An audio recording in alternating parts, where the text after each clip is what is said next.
의회에서 대규모 삭감됐던 김영환 지사의 역점 사업 예산 중 3분의 1가량이 부활됐습니다. 의회가 존재감을 각인시켰다는 평가가 나오는데 김 지사의 향후 도정 운영에도 관심이 쏠리고 있습니다. 최근 주로 겨울철에 유행하는 독감 환자가 크게 늘고 있습니다. 큰 일교차와 활동량 증가, 코로나 방역 완화 등이 원인으로 꼽힙니다. 재개발 공사가 한창인 청주 3호 1구역에서 슬레이트 지붕 등 성면 철거 작업이 진행 중인 가운데 주민들은 철거업체가 규정을 어긴 채 성면 철거를 강행하고 있다며 반발하고 있습니다. 현장 취재했습니다. 충북 도지사기 차지 역전 마라톤 대회가 3년 만에 야외 무대로 열렸습니다. 충북 10개 시군의 200여 명의 선수가 참가해 190km 레이스를 펼쳤습니다. 여러분 안녕하십니까? CJB 8시 뉴스 시작합니다. 도의회 상임위원회에서 삭감됐던 민선 8기 김영환 지사의 역점 사업 예산의 일부가 예결위원회를 통해 기사회생했습니다. 전체 삭감액의 3분의 1가량이 부활한 건데 김 지사가 자세를 낮추자 의회가 일정 부분 화답한 걸로 풀이됩니다. 충청북도는 업무 추진 전반을 되돌아보는 계기가 됐고 의회는 구겨진 자존심을 회복하며 존재감을 드러냈다는 평가입니다. 첫 소식 안정은 기자가 보도합니다. 도의회 상임위원회가 삭감했던 충청북도 추경안 일부가 예결위를 통해 부활했습니다. 4개 상임위가 삭감했던 사업은 임신부에게 못난이 김치를 지원하는 임신부 건강 먹거리 지원 사업과 도청사 하늘정원 2단계 조성 등 34개 사업 67억여 원, 이 중 본관 정원 잔디광장 조성과 청남대 대통령 기념관 리모델링비 등 12개 사업 약 20억 원의 예산이 가까스로 살아난 겁니다. 레이크파크 르네상스의 중심인 청남대 관련 예산들도 대거 포함됐는데 의회와의 소통에 더 신경 쓰겠다며 자세를 낮췄던 김영환 지사는 곧바로 안도와 감사의 뜻을 나타냈습니다. 다시 회복이 돼서 도정에 속도를 내는데 크게 도움이 됐다고 생각하고 도의원들께 굉장히 감사드리고 도의회에 충청북도가 당초 의회에 제출한 1회 추경 증액 예산은 3,431억 원.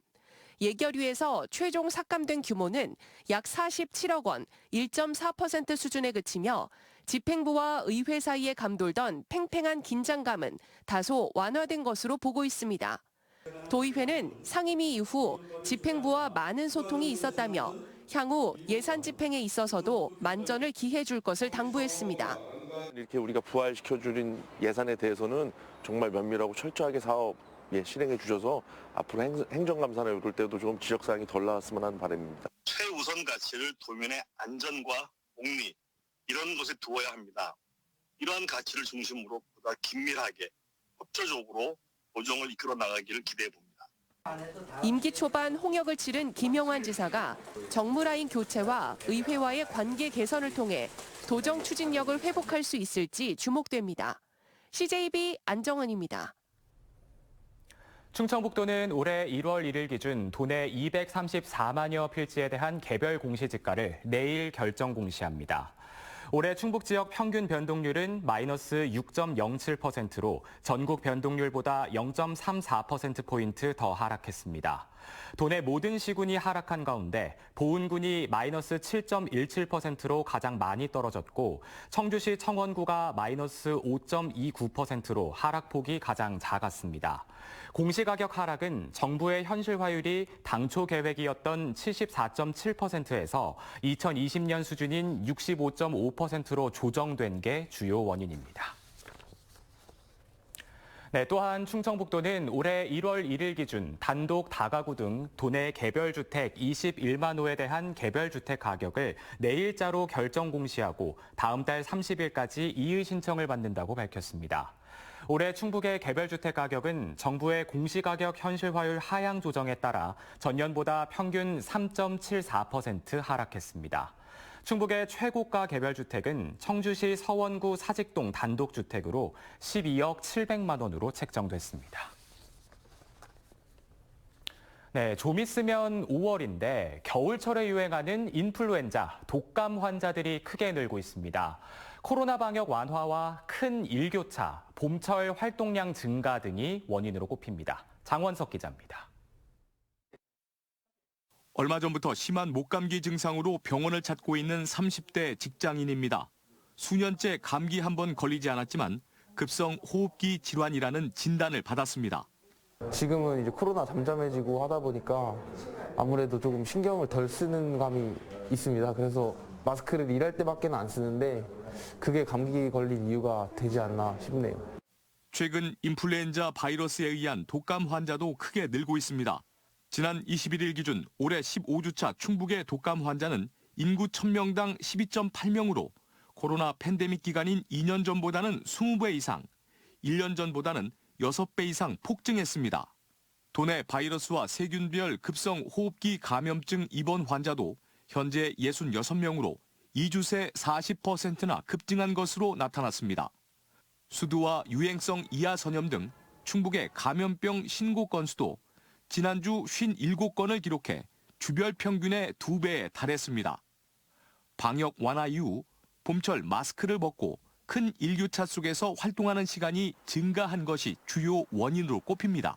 마스크를 벗게 되면서 이런 것들이 최근 독감 환자 수와 감기 환자들이 느는 이유가 될 수 있습니다. 꽃가루나 황사로 인해서 기관지 점막의 방어 활동이 떨어져서 바이러스들이 더 쉽게 침투하는 것도 원인이 됩니다. 보건당국은 최근 호흡기 감염병 확산과 관련해 손 씻기 생활화와 기침 예절 실천 등 개인 위생 수칙을 철저히 준수해 줄 것을 당부했습니다. CJB 장원석입니다. 청주 3호 1구역의 재개발 사업이 시작되면서 현재 철거 작업이 한창입니다. 슬레이트 지붕 등 성면 철거가 우선 진행되고 있는데 주민들은 공사업체가 규정을 지키지 않은 채 철거 작업을 하고 있다며 반발하고 있습니다. 이태현 기자입니다. 철거 작업이 진행 중인 3호 1구역. 곳곳의 건물들마다 지붕과 벽체가 뜯겨져 있습니다. 하지만 주민들이 촬영한 사진 속에는 철저히 밀봉돼 폐기 처분돼야 할 슬레이트 지붕이 그대로 차량에 실려 있거나 길가에 놓여져 있습니다. 아예 포장을 해서 차에다 실기로 돼 있는 걸로 알고 있는데 이거는 뜯어가지고 그냥 차에다가 그냥 사놨다가 차에다 그냥 줄 싣고 그냥 빼는 거예요. 이게 발암물질로 알고 있는데 현재 3호 1구역의 이주율은 93% 정도. 나머지는 보상금 등의 이의를 제기하며 아직 거주 중입니다. 이들은 주민들의 이주가 모두 마무리되지 않은 상태에서 성면 철거 작업이 시작된 것에 대해서도 불만을 제기합니다. 이사 가지도 않은 사람도 살고 있는데 이 집도 아직 안 가고 있잖아요. 근데 보통 그 스레트 건물 이런 거를 보통 뜯는다는 건 잘못된 거잖아요. 이에 대해 재개발 사업 시행사는 이미 재개발 구역 내 건물의 등기 이전이 마무리된 상황에서 철거 작업은 일정상 불가피하다고 밝혔습니다. 공사 진행업체는 작업 과정의 일부 실수는 인정하지만 촬영된 사진은 지붕 철거 과정에서 일시적으로 노출된 것일 뿐 규정에 맞춰 포장해 폐기 처분했다고 반박했습니다. 3호 1구역의 경우 노후 건축물이 대부분으로 슬레이트 성면 철거 대상도 많은 상태입니다. 현재 성면 철거 작업 진행률이 50-60% 수준을 보이는 가운데 청주시는 규정에 맞게 성면이 철거되고 있는지 감독을 강화하겠다고 밝혔습니다. CJB 이태현입니다. 정밀 안전진단 결과 2등급을 받아 전면 폐쇄를 앞둔 충주중앙어울림시장 입주상인 설명회가 오늘 성내 충인동 주민센터에서 열렸습니다.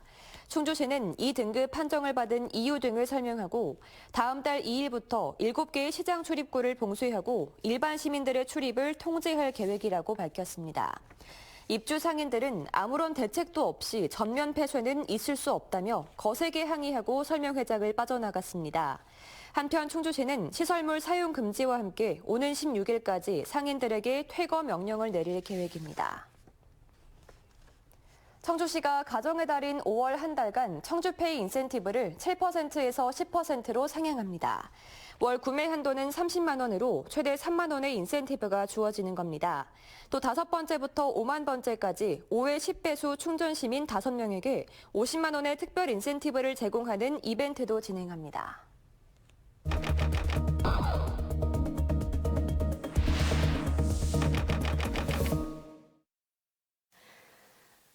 온라인에서 많은 관심을 받았던 CJB 뉴스를 살펴보겠습니다. 경찰이 지난 주말부터 우회전 일시정지에 대한 단속을 시작했지만 상당수 운전자들이 바뀐 규정을 인지하지 못하고 있다는 리포트에 누리꾼들의 의견이 분분했는데요. 아직도 국민들이 헷갈려한다는 건 법이 실패했다는 거 아닌가요라며 복잡한 규칙에 대해 불만을 나타내는가 하면 아예 우회전 신호등을 설치해달라는 요구도 있었습니다. 다음은 청주 대형마트의 의무 휴업일이 다음 달부터 평일로 변경된다는 소식입니다. 해당 리포트를 본 누리꾼들은 주말에 편하게 장을 볼 수 있겠다. 예전처럼 의무 휴업일을 없애자라며 긍정적인 반응이 많았는데요. 다음 달 10일 수요일 청주 지역 대형마트와 준대규모 점포 43곳은 첫 평일 의무 휴업을 시행할 예정입니다. 오송역 인근 주차장 사업자들이 5년 가까이 주차요금을 50% 가까이 담합 인상해 적발됐다는 기사에는 많은 누리꾼들이 공분했습니다. 과징금뿐만 아니라 사업권을 박탈해야 하는 것 아니냐라며 강력한 처벌을 요구하는가 하면 매주 오송역을 가는데 주차요금이 비싼 이유가 있었네요. 코레일 직영으로 관리하자라는 의견을 제시하기도 했습니다. 사건 사고 기사도 눈길을 끌었습니다. 버스 안에서 의식을 잃은 80대 승객이 버스 기사의 신속한 심폐소생술로 의식을 회복했다는 소식에 많은 누리꾼들은 수학 문제 하나 더 가르치는 것보다 생명을 구할 수 있는 교육을 어릴 때부터 가르치면 좋겠다라며 안전교육의 필요성에 공감했고 배차 간격 때문에 쉽지 않았을 일일 텐데 감동적이다 등의 버스기사를 칭찬하는 댓글이 줄을 이뤘습니다. CJB 김세희입니다. 충북 도지사기 차지 역전 마라톤 대회가 열렸는데요. 참가자들은 3년 만에 종합운동장이 아닌 야외 도로에서 190km의 열띤 레이스를 펼쳤습니다. 박원 기자입니다. 출발 신호에 맞춰 충북 10개 시군 선수들이 힘차게 발걸음을 내딛습니다. 속도를 서서히 올리자 선두그룹의 윤곽이 뚜렷해집니다. 선수들은 바통 대신 어깨띠로 순서를 넘기고 거친 숨을 내쉬기도 합니다. 이번 충북 도지사기 차지 시군대항 역전 마라톤 대회는 그제부터 오늘까지 사흘간의 일정으로 열렸습니다. 영동에서 출발해 단양까지 전체 197.5km 거리를 매일매일 12개 구간으로 나눠 각 시군 소속 남녀 12명의 선수가 번갈아 가면서 뛰는 방식입니다. 중학생부터 동호인, 실업팀 선수까지 참가 연령대도 다양합니다. 팀에서는 적재적소에 어떤 선수를 배치하느냐가 가장 중요한 전략인데 선수 개개인이 잘 달릴 수 있는 코스를 선택하는 게 중요합니다. 구간 경기다 보니까 팀마다 개개인이 뛸 수도 있지만 저 혼자서 뛴다 생각 안 하고 팀이 다 같이 하나가 돼서 뛴다는 그런 마음을 가지고 뛰었어요. 최근 국제마라톤 대회에서 국내 여자부 1위를 차지한 제천시청 최경선 선수도 참가했습니다. 같은 팀이 이전 구간에서 조금 늦게 도착해 후발주자로 출발했지만 앞에 있던 선수 3명을 제치고 1등으로 들어오는 저력을 뽐냈습니다. 마지막 날 선수들은 충주 임광사거리부터 제천 박달재를 넘어 단양 별곡사거리까지 56.9km를 달렸습니다. 이 경기를 통해서 꿈나무 선수들이 많이 발굴돼서 충북 마라톤만이 아니라 대한민국 마라톤이 발전되기를. 결승 구간에는 청주시가 가장 먼저 들어왔습니다.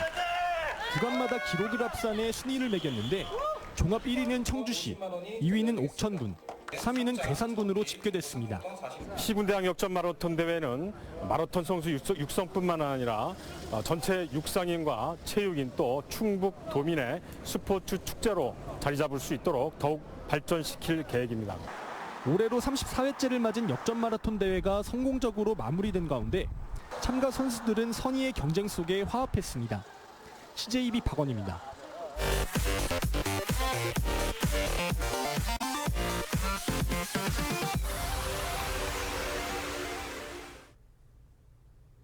충북 지역 인적자원개발위원회가 올해 2차 회의를 열고 취업 지원 역량을 강화하기로 했습니다. 김명규 경제부지사와 이두영 청주상공회의소 회장, 김경태 고용노동부 청주지청장 등이 참석한 오늘 회의에서 위원회는 지역산업과 고용환경의 최적화된 훈련에 집중하기로 했습니다. 위원회는 지난해 5개 공동훈련센터에서 5,400여 명을 대상으로 직업훈련을 실시한 결과 훈련센터 3곳은 S등급, 2곳은 A등급을 받는 호실적을 거뒀습니다. 더불어민주당 도당 윤리심판원의 제명 처분을 받은 임정수 청주시 의원이 자진 탈당해 무소속이 됐습니다. 임 의원은 옛 청주시청 본관 철거는 시민 대다수의 의견이라는 소신에 따라 예산안 의결에 참여했다며 그 어떤 당론도 시민의 이익에 우선할 수 없다고 밝혔습니다. 또 예산안 처리 과정에서 자신을 감금한 일부 의원들에 대해 바로 고소를 진행하겠다고 덧붙였습니다. 민주당 몫이었던 청주시의회 도시건설위원장에 국민의힘 소속 이유균 의원이 선출됐습니다. 김병국 의장은 오늘 열린 본회의에서 교섭단체 대표의 합의가 이루어지지 않았다며 이유균 의원을 직권 추천했고 표결 끝에 찬성 22표, 반대 16표, 기권 3표로 가결됐습니다. 이에 따라 청주시의회 상임위원장 자리는 국민의힘 4명과 민주당 2명, 무소속 1명의 구도로 바뀌게 됐습니다. 충북 지역 제조업계의 체감 경기가 다시 하락세로 돌아섰습니다. 한국은행 충북본부에 따르면 4월 충북 지역 제조업체들의 기업 경기 실사지수 BSI는 지난달 6포인트 상승한 72까지 올랐다가 다시 5포인트 하락한 67을 기록했다고 밝혔습니다. 다음 달 업황 전망 지수도 전월 대비 3포인트 하락한 72를 기록해 제조업 체감 경기가 다시 악화하는 흐름을 보였습니다. 제천시가 이달 초 발생한 이상 저온으로 인한 농작물 피해 조사에 나서 복구비를 지원할 계획이라고 밝혔습니다. 제천 지역은 지난 7일부터 10일 아침 최저 기온이 영하 2.7도까지 떨어지면서 사과, 복숭아 등의 냉해가 발생했습니다. 피해 면적은 221개 농가 205.4헥타르 정도로 파악되고 있습니다. 농작물 피해가 있는 농가는 다음 달 4일까지 소재지 읍면동 행정복지센터로 피해 상황을 신고하면 됩니다. 충주 대소원면의 한 국도에서 퀵보드를 타던 대학생이 차에 치여 숨졌습니다. 오늘 새벽 2시 30분쯤 한국교통대학교 인근 국도에서 퀵보드를 타고 달리던 18살 남학생이 뒤따라오던 승용차에 치여 병원으로 이송됐지만 숨졌습니다. 승용차 운전자는 밤길에 어두워 퀵보드를 발견하지 못했다고 진술한 것으로 알려졌습니다. 경찰은 퀵보드 운전자가 헬멧을 쓰지 않고 새벽 시간 국도에서 달리다 숨진 것으로 보고 자세한 사고 경위를 파악하고 있습니다. 충청북도는 2023년 시군 종합평가에서 진천군을 최우수 기관으로 충주시와 제천시를 우수 기관으로 선정했습니다.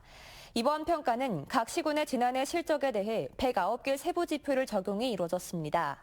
최우수 기관인 진천군은 정량 지표 달성률이 93.1%에 달했고 정성 지표에서도 19개 우수 사례가 발굴됐습니다.